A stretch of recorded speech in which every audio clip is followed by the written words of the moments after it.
Bhimli Google data centre ప్రాజెక్టుకు సంబంధించిన భూముల్లో 90% రిజర్వ్ ఫారెస్ట్ ప్రాంతమేనని తెలుగు శక్తి అధ్యక్షుడు బివి రామ్ ఆరోపించారు. ప్రజా అభిప్రాయం సేకరణ లేకుండానే ప్రాజెక్టుకు అనుమతులు ఇచ్చారని విమర్శించారు. తుర్లవాడలో 1 గిగావాట్ సామర్థ్యంతో భారీ డేటా సెంటర్ నిర్మాణం జరుగుతుందని తెలిపారు. లక్షల కోట్ల పెట్టుబడుల ప్రాజెక్టుకు పబ్లిక్ హీరింగ్ ఎందుకు నిర్వహించలేదని ప్రశ్నించారు. ప్రభుత్వం సంస్థ ఒప్పందాన్ని బహిర్గతం చేయాలని, ఉద్యోగాల హామీలపై స్పష్టత ఇవ్వాలని డిమాండ్ చేశారు. రాష్ట్రపతి గవర్నర్కు ఫిర్యాదు పంపినట్లు వెల్లడించారు. నమస్కారాలు. ఈరోజు భీమ్లీ రావటం ముఖ్య ఉద్దేశం ఆర్డీఓ గారికి ఒక నివేదిక ఇద్దామని చెప్పి వచ్చాం. ఆయన లేకపోయినా సరే ఏవో మేడం జే తారకేశ్వర్కి ఇచ్చాం. ఈ కాపీని కూడా మేము రాష్ట్రపతి గారికి, గవర్నర్ గారికి, అలాగే స్థానిక ఎమ్మెల్యే గంటా శ్రీనివాసరావు గారికి, బీజేపీ ఫ్లోర్ లీడర్ విశ్వనాథ్ కూడా ఇస్తున్నాం. ఎందుకంటే ఏదైతే గూగుల్ డేటాలో ప్రభుత్వం కేటాయించిందో తుర్లవాడలో 239 ఎకరాలు, దాంట్లో ఫారెస్ట్ భూమి ఉంది. అంటే ఈవేళ ఫారెస్ట్ భూమిని ఎలాగా క్లియరెన్స్ ఇచ్చిందో అర్థం కావట్లేదు ఎన్వైరన్మెంటల్ డిపార్ట్మెంట్. మరి ఈవేళ ఇది కేటగిరీ ఏలోకి వస్తుంది, అంటే కేంద్రం క్లియరెన్స్ ఇవ్వాలి.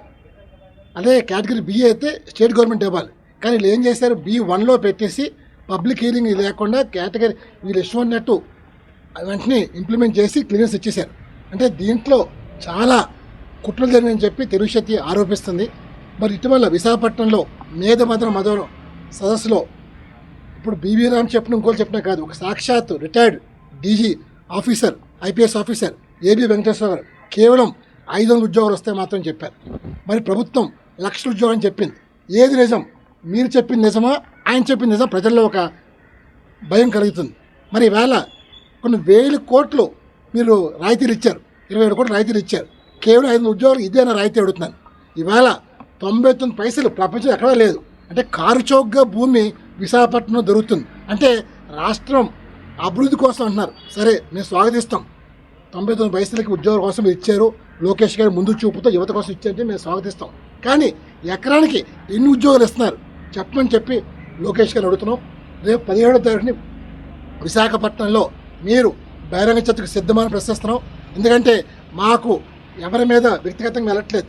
కేవలం తెలుగు జాతి బాగుండాలి, నా రాష్ట్రం బాగుండాలి, నా ప్రజలు బాగుండాలి సంకల్పంతో చేస్తాం తప్ప ఈరోజు మేము ఎవరినో మభ్య పెట్టడం మేము చేయట్లేదు.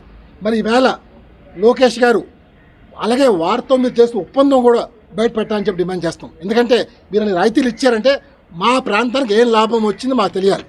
మరి చాలామంది అడుగుతున్నారు, రామ్ నువ్వు తెలుగుదేశం పార్టీవే కదా, నువ్వేంటి వెళ్ళండి. నేను ఏనాడు తెలుగు శక్తి ఏ పార్టీకి కొమ్ము కాయలేదు.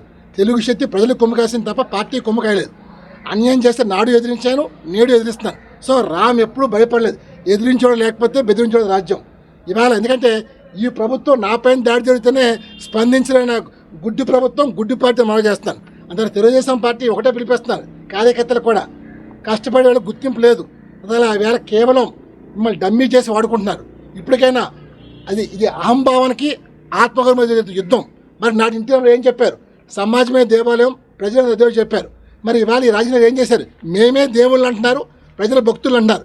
ఈ డెఫినేషన్ మార్చడానికైనా వచ్చారు. డెఫినెట్గా గూగుల్ డేటాలో జరిగిన భాగవతం బయట పెడతాం. అలాగే ఉద్యోగాల్లో ఏదైతే లోకేష్ చెప్పారో మీరు రేపు 15 రావాలని చెప్పి తెలుగు విషయం డిమాండ్ చేస్తుంది. జై హింద్.